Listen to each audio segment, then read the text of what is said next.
In the final analysis, it won't matter whether you were rich or poor, famous or unknown.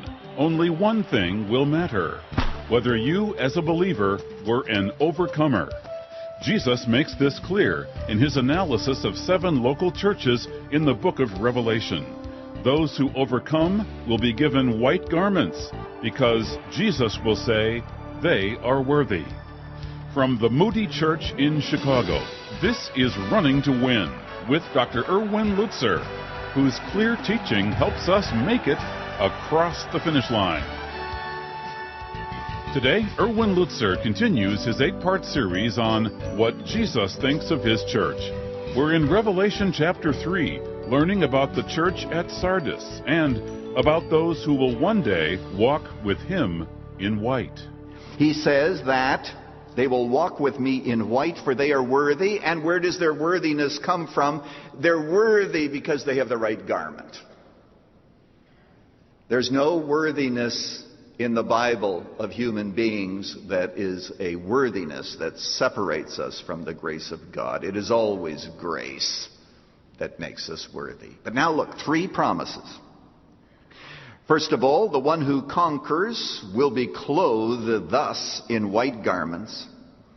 And that garment is the righteousness of Jesus Christ, credited to us because Jesus died for sinners. And you see, when we go there, that's why we sing, clothed in his righteousness alone, faultless to stand before the throne, because we stand in his righteousness and we've got the right robes. But also, we don't soil those robes. We don't take them for granted. We don't say, well, now that I'm a Christian, I can live however I want to live, because we don't want to be soiled, as the other figure of speech would indicate. So we are given white robes. And that's what makes us worthy to be in God's presence. I've said it 100 times. I hope to say it at least 300 times before I die.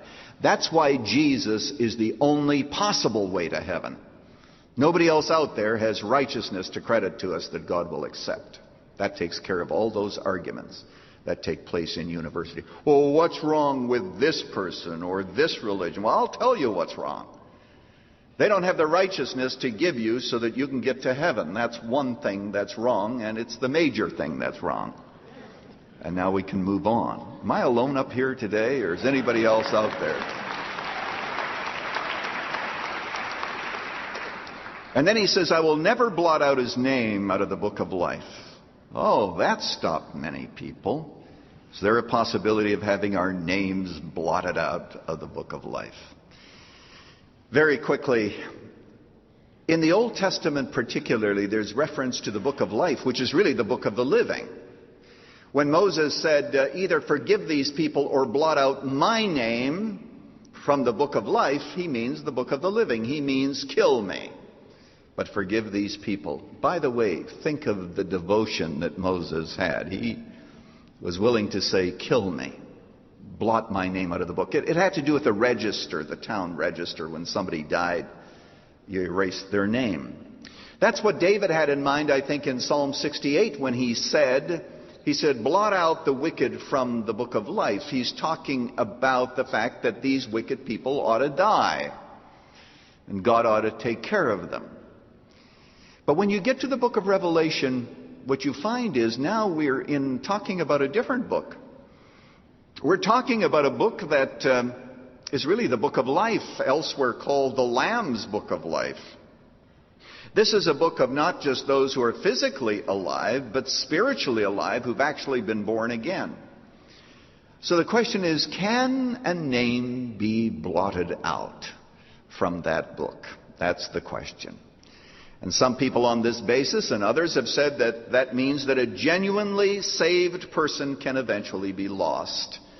And I suppose if you held that, this would be one text that you'd like to use. Let's think about that a little bit.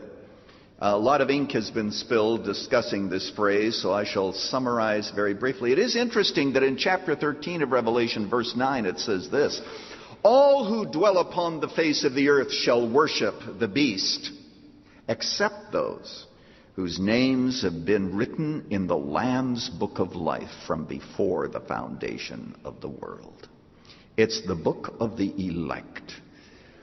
If you believe in Jesus, your name was written in the Lamb's Book of Life from before the foundation of the world. And some people think the world's been around a long time. Wow. Oh, you say, well, that's not fair. But, the motorboaters, but.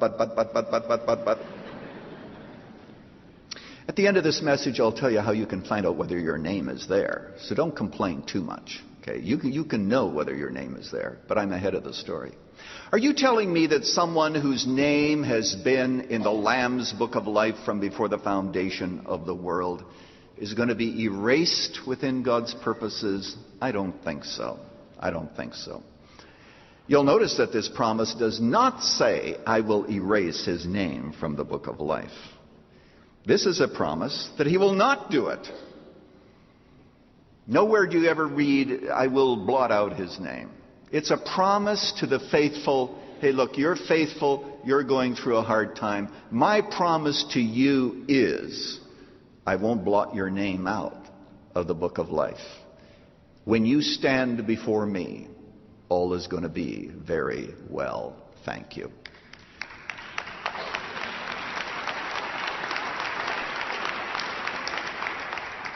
And so what we have is three promises, the white garments, the Book of Life. And then he says, I will confess his name. Do you notice there? Name, name, name, name, name. I will confess his name before my Father and before his angels. I mean, I don't know what this is going to be like, but imagine now, and I'll use myself as an example. I could choose anyone else whose name I know here, but I might as well pick on myself. Imagine being in the presence of the Father, and you have all of the holy angels.